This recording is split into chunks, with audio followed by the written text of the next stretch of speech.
Shoutout kila Errol Desu at Jessa Faye Salvador. Salamat sa inyong mga suporta mga kaprakti. May epekto nga ba ang paglaki ng ating mga muscle sa pagbubuhat ng matagal sa gym? Yung sandali lang kung mag-workout, lalaki pa rin ba ang muscle nila? Ang totoo niyan, kung ilang oras ka dapat magbuhat o gaano ka katagal sa pag-workout ay nakadepende ito sa tao. Sa kanyang body goal, kung siya ba ay baguhan, o kaya naman ay kung siya ay matagal na sa larangan ng bodybuilding, o mga advanced gym goers kung tawagin. Para sa akin, dalawang klase ang baguhan sa gym. Kung ikaw ay nasa 3 buwan pa lamang sa pagbubuhat, maituturing na baguhan ka pa lamang. Kung ikaw ay kabilang dyan, sapat na ang 1 oras sa pagbubuhat. Sa 1 oras na ilalaan mo sa gym, ay kayang-kaya mong gawing tapusin ang iyong program. Ang mahalaga kasi dito ay may program kang sinusundan para matapos mo ito ng 1 oras o baka nga wala pa eh. Dahil kapag wala kang workout program, malamang natatagal ka talaga sa gym. Dahil hindi mo alam o doon mo pa lamang iisipin sa gym yung mga gagawin mo. Hindi mo tuloy na monitor kung nakakailang exercise ka na sa isang muscle group. Di gaya kapag may sarili kang workout program, alam mo agad ang mga exercises na gagawin mo.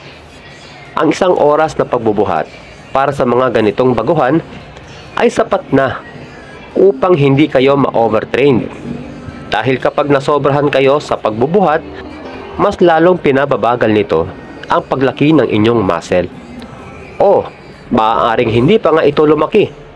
Pero muli, depende pa rin ito sa tao.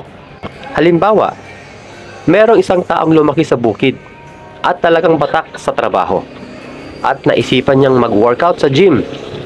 Kahit baguhan ang mga ito, pwede silang lumagpas ng 1 oras sa pagbubuhat dahil sa taglay nilang lakas. Ito naman yung isa pang klase ng baguhan. Sila yung tinatawag na super beginner. Sila yung first time na papasok sa gym. Sila yung talagang wala pang alam sa pagbubuhat. Sila yung dapat hanggang 1 oras lang talaga sa pagbubuhat. Pero depende pa rin ito sa assessment ng instructor sa gym na papasukan nila. Meron kasing super beginner na sobrang payat o kaya ay sobrang taba o kaya naman ay may edad na. Saan ka man kabilang sa mga yan, ideal na ang 30 minutes hanggang 1 oras lamang na pagbubuhat. Ito ay upang hindi mabigla ang ating katawan at maiwasan natin ang injury. Dahil kapag ikaw ay super beginner, dapat nakafocus kayo sa familiarization ng mga gym equipments, proper form, at mga exercises sa bawat muscle group.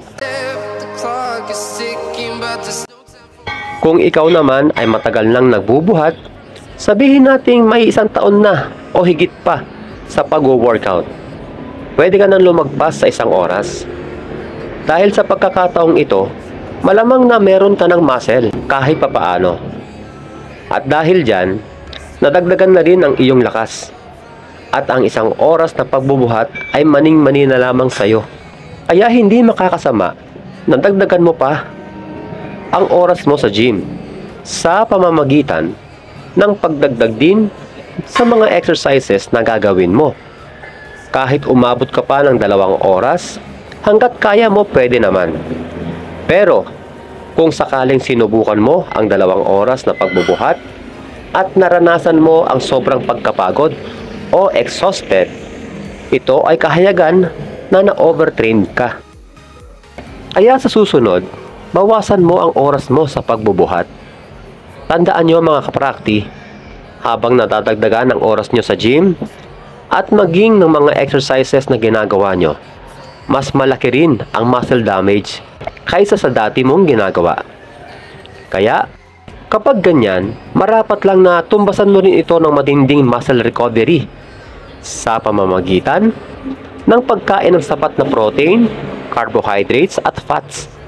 Maging ang pagtulog mo ay dapat sapat din. Kung ikaw ay 40 years old pataas at naisipan mong magbuhat sa gym, para sa akin okay na yung 1 oras na pagbubuhat. Lalo na kung ang nais mo lamang ay maging healthy sa pangangatawan. Muli, depende pa rin ito sa tao. Pero kadalasan sa ganitong edad, medyo nabawasan na ang ating testosterone at maging ng ating metabolism ay bumagal na rin. Dahilan upang maging mabagal din ang paglaki ng ating muscle. Kaya naman, sapat na yung 1 oras na pagbubuhat para sa inyo upang maiwasan na rin ang ma-injury tayo, lalo na sa ganitong edad natin. Kung minsan, hindi naman talaga mahalaga kung ilang oras ka magbuhat sa gym o sa bahay mat. Dahil ang tinitignan dito ay kung ano ang kakayanan mo sa pagbubuhat. Hanggat hindi sobra-sobra yung ginagawa mo, ito nga yung overtraining, ay di na importante kung 1 oras o 3 oras ka pa sa gym. Halimbawa, sabihin nating 2 oras ka sa gym. Pero, kaya ka inabot ng 2 oras ay dahil sa haba ng pahinga mo sa bawat set. Samantalang yung isa, 45 minutes lang kung magbuhat. Pero natapos niya rin yung workout program niya. Dahil 30 seconds lang ang pahinga niya sa bawat set. At kung titignan, pareho lang sila ng laki ng muscle nang nagbubuhat ng 2 oras. Ang ibig sabihin nito, ito ay kahayagan na magkakaiba tayo ng genetics. Lumalabas, hindi sukatan ang haba ng oras mo sa gym kung ang paglaki ng muscle ang pag-uusapan. Dahil ang paglaki ng muscle ay hindi nakukuha sa pagbubuhat lamang. Kailangan mo rin dito ng sapat na tulog at tamang pagkain. Hanggang sa muli mga kaprakti. God bless!